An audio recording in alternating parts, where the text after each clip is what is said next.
তো এই যে ডাজ কথাটা যেটা আছে, তারপর যে ডু, আপনারা কি জানেন পৃথিবীর প্রত্যেকটা সেন্টেন্সে আপনি যখন বলেন যে আমি ভাত খাই, এটা যদি বলেন পৃথিবীর প্রত্যেকটা সেন্টেন্সে এই কথাটা ইমপ্লাইড আছে, ডুটা ইমপ্লাইড মানে কি, এটা আছে কিন্তু আমরা বলি না, এটা অন্তর্নিহিত। যে আই ভাত খাই, এটা আসলে আপনি এভাবে বলতে পারেন যে আই ডু ইট রাইস, এটা কোনো প্রবলেম নাই।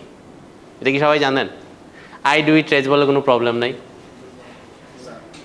ঠিক আছে? আমরা জাস্ট বলি আই ইট রাইস, কিন্তু পৃথিবীর প্রত্যেকটা শব্দ এরকম আপনি ডু আর ডাজ এই শব্দগুলো হচ্ছে লাইক এটা থার্ড পার্সনের ক্ষেত্রে, এটা ফার্স্ট পার্সনের ক্ষেত্রে বা সেকেন্ড পার্সনের ক্ষেত্রে আমরা বলতে পারি, এটা কোনো মিনিংয়ের চেঞ্জ হবে না।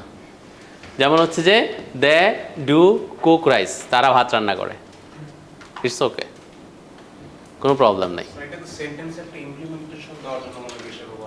এখন কথা হচ্ছে যে ওরা জিনিসটাকে ইজি করার জন্য ইমপ্লাই করে রাখছে। কিছু ইংলিশে লেটার আছে না, সাইলেন্ট লেটার, কেউ সাইলেন্ট লেটারের কথা শুনছেন? অর্থাৎ হচ্ছে এটা কি থাকে, শব্দের ভিতর থাকে কিন্তু উচ্চারণ হয় না। এটা কি?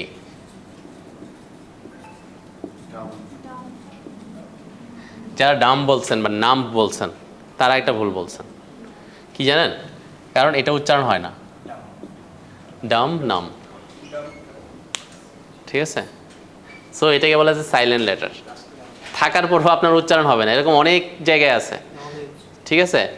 যে আপনার একটা কিছু আছে, যেমন হ্যাঁ ওই যেটা নলেজ বলছে, এখানে কিন্তু দেখেন আপনি ডিটার উচ্চারণটা আমার একটা হচ্ছে না, ঠিক আছে? সো অনেক কিছু আছে এরকম যেটা হচ্ছে যে আমাদের এখানে থাকে কিন্তু উচ্চারণ হয় না। সো এখানে ডু এবং ডাজ এটা মনে করবেন যে আছে, উচ্চারণ হয় না। শুধু নেগেটিভের ক্ষেত্রে আমরা কি করতেছি, উচ্চারণ করতেছি। যখন নেগেটিভের ব্যাপার আসে তখন আমরা এটা ছাড়া আর পারি না। ওই যে বলতেছে গাড়ি যদি ঠেলা দরকার হয় তাহলে ঠেলবে, যদি ঠেলা দরকার না হয় অটোমেটিক ইঞ্জিন দিয়ে চলবে। So this is the engine বা মেইন ভার্ব, এটা দিয়ে অটোমেটিক্যালি অনেক সময় গাড়ি চলে। বাট যখন চলে না তখন আমরা এগুলোকে নিয়ে আসি সামনে, জাস্ট থিঙ্ক লাইক দিস। তো যখন হচ্ছে আমরা নেগেটিভ অর্থ প্রকাশ করতে যাই তখন আর এগুলো দিয়ে চলে না, তখন আগে বলতে হবে কি, আমি রান্না করি না, আই কুক নট রাইস এভাবে বলতে হবে, অথবা নট কুক রাইস বলতে হবে। এটা সুন্দর শোনায় না বা এটা ওরা এভাবে বলে না, ওরা তখন এই শব্দগুলো নিয়ে আসে, ডু অর ডাজ, ঠিক আছে? সো তার মানে বেশিরভাগ সময় ডু এবং ডাজ কখন আসে, কখন আসে? যখন আমরা নট ইউজ করি বা প্রশ্ন করি। ওই যে বলতেছে যে প্রশ্ন করার ক্ষেত্রে এটা আসে। আর সাধারণ অ্যাসার্টিভ সেন্টেন্স, অ্যাসার্টিভ মানে বর্ণনামূলক কমন সেন্টেন্স যেগুলো, এগুলোর ক্ষেত্রে সবসময় নটের সাথে ওগুলো আসতেছে, অন্য সময় আসতেছে না। সো থিঙ্ক লাইক দিস, যে আপনার যখন প্রয়োজন হয় তখন তারা হেল্প করতে আসে, যখন প্রয়োজন নেই তখন সবাই আপনার যাত্রী হিসেবে বসে থাকে, ঠিক আছে? তখন মনে হচ্ছে সব কিছু ওকে। কিন্তু যখন আপনার প্রয়োজন হবে যে আপনার এটা ছাড়া অর্থ প্রকাশ হচ্ছে না, এটা ছাড়া প্রবলেম হয়ে যাচ্ছে, হি নট কুক রাইস আসতেছে বা হি কুক নট রাইস আসতেছে, তখন তো আমার একটা কিছু লাগবে। সো তখন হচ্ছে যে আমরা ডু অর ডাজ ইউজ করি, ঠিক আছে? এটা হচ্ছে একদম প্রেজেন্ট ইনডিফিনিটের ক্ষেত্রে আমি বলতেছি, সবগুলো হচ্ছে প্রেজেন্ট ইনডিফিনিটের ক্ষেত্রে, স্বাভাবিক কাজ, সাধারণ কাজ প্রেজেন্ট ইনডিফিনিটের ক্ষেত্রে। কন্টিনিউয়াসের ব্যাপারগুলো আলাদা, পারফেক্টের ব্যাপারগুলো আলাদা। সো এই যে অক্সিলারি ভার্বগুলো এখানে আছে, যেমন ডু আর ডাজের ক্ষেত্রে এগুলা প্রত্যেকটাই আপনি চাইলে উচ্চারণ করতে পারবেন। আপনি চাইলে এভাবে প্র্যাকটিস করতে পারেন যে I do eat rice, I do go to the university, হ্যাঁ, হি, এরকম করে আপনি বিভিন্নভাবে বলতে পারতেছেন। কিন্তু এগুলো হচ্ছে উজ্জ্ব থাকে, এগুলো আমরা এভাবে বলি না, ঠিক আছে?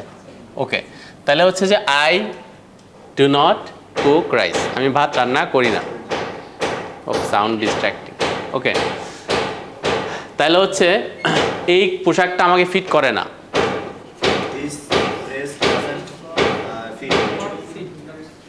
This dress does not fit me.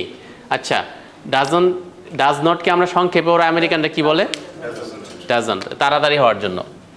এটা এভাবে চিন্তা করতে পারেন যে ওরা আসলে খুব দ্রুত কথা বলতে চায়, তো এটা কথা বলতে গিয়ে তারা এটাকে বলে কন্ট্রাকশন, এটাকে বলে কন্ট্রাকশন, যে সংক্ষিপ্ত করার জন্য ব্যবহৃত হয় একটা কিছু, ওরা দ্রুত বলার জন্য এভাবে বলে ডাজন্ট ফিট মি, ঠিক আছে? Cannot do it, can do it, এরকম বলতেছে তারা।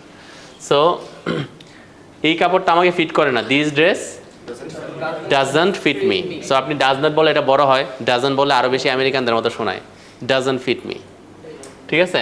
তারপর হচ্ছে সে রান্না করে না,